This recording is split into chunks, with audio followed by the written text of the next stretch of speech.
Assalamualaikum warahmatullahi wabarakatuh. Kembali dengan saya Rifki Fauzi dalam playlist tutorial dasar QGIS. Dalam topik yang kedua ini adalah pengenalan interface dari QGIS itu sendiri.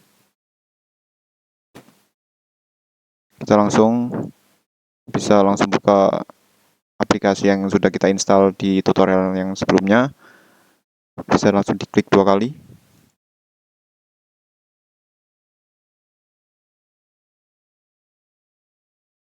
Kemudian tunggu sampai akan muncul seperti berikut ini.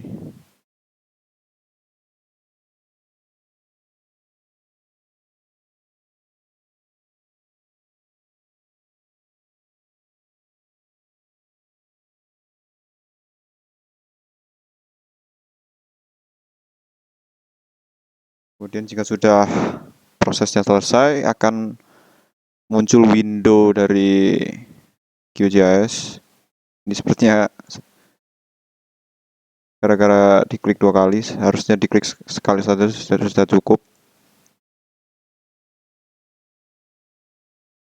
Jadi close salah satu, kemudian berikut adalah tampilan awal dari QGIS. Terdapat project, terdapat menu edit, view, layer, setting, plugin, dan lain-lain. Bisa dijelaskan di tutorial selanjutnya yang advance. Dan di project sini terhadap new di sini dalam arti untuk new project. Di sini masih belum membuka new project. Coba kita pencet new project. Akan membuka project yang baru. Kemudian di sini ada open project. Open project ini membuka project yang sudah kita buat atau yang kita miliki gitu. Yang berformat yang bisa dibuka di QGIS seperti GGZ ini. Kemudian di sini ada save untuk nge-save menyimpan hasil kerja kita, hasil project kita. Kemudian ada new print layout. Ini new print layout ini untuk membuat layout atau membuat sebuah template layout. Bisa dijelaskan di tutorial selanjutnya. Kemudian ada show layout manager. Ini jika kita mengklik logo sebelumnya ini, icon sebelumnya, nanti akan muncul di sini. Tinggal kita mengeklik di sini, tidak usah membuat baru gitu. Kemudian ada style manager. Ini seperti template juga, tapi berhubungan dengan style. Seperti ada marker, line, ada fill ini seperti untuk polygon, kemudian ini color ramp, kemudian ada zoom in, zoom out, dan lain-lain. Kemudian yang kedua yaitu di sini ada menu browser. Menu browser ini bisa dibilang tempat kita untuk mengambil data gitu. Bisa dibilang ya seperti itu. Kemudian contohnya di sini home. Di sini kita bisa memilih foldernya di mana data yang mau kita ambil itu berada. Misalnya di download atau di local disk C atau di local disk D.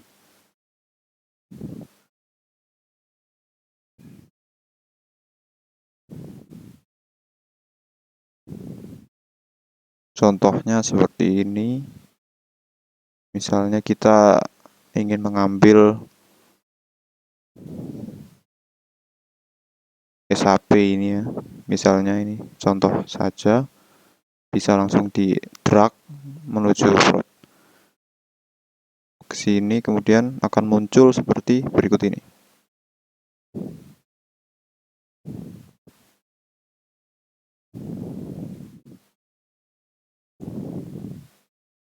Kemudian di sini ada layer. Layer di sini ini bisa dibilang tempat kita untuk memanage layer tersebut. Maksudnya bisa mengganti simbologi, kemudian nonaktifkan, kemudian mengaktifkan kembali, kemudian bisa di remove,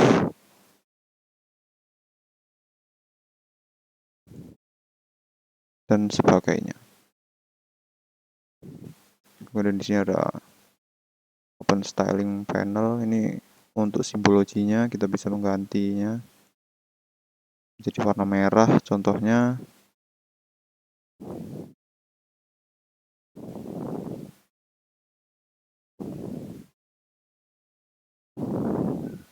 Kemudian kita bisa remove layer tersebut. Kemudian bisa kita add kembali.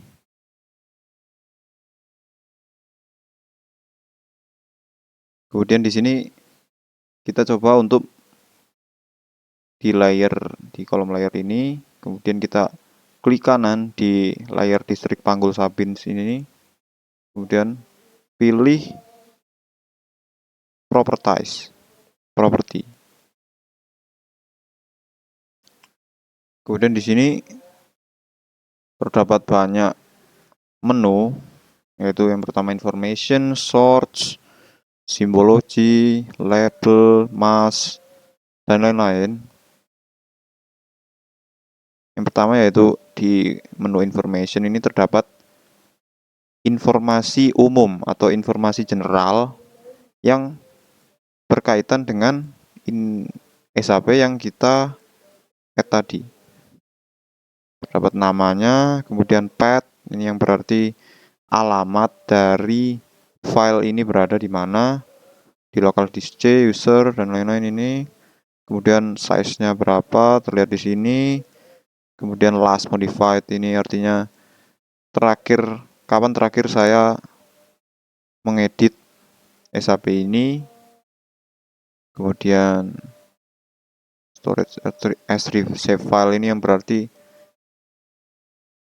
data type atau jenis data ini adalah SAP. Kemudian geometrinya polygon yang berarti data ini adalah data vektor yang jenis data vektornya yaitu geometri. Salah ya Allah. Polygon. Maaf. Kemudian extend yang berarti ini adalah berada di koordinat berapa. Kemudian koordinat reference system. SAP ini memiliki sistem koordinat yaitu WGS84. Kemudian terdapat field. Ini SAP yang saya add ini adalah SAP Persil Sawah. Maka dari itu terdapat kolom nama pemilik, penggarap, KTP, alamat, dan lain-lain. Juga terlihat di kolom information ini. Kemudian terdapat source. Source di sini kita di sini bisa mengganti sistem koordinatnya. Kemudian di simbologi ini bisa mengganti warna seperti yang sebelumnya kita lakukan. Kemudian label, di sini kita bisa menambahkan label, mask, dan lain-lain. Kemudian join atribut, field, kita bisa mengatur field di sini. Dapat legend, dan lain-lain. Sangat banyak yang bisa dilakukan di QGIS ini.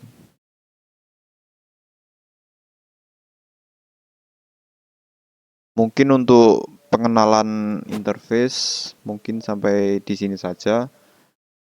Masih banyak yang bisa kita pelajari di QGIS ini. Mungkin dari saya cukup. Terima kasih. Wassalamualaikum warahmatullahi wabarakatuh.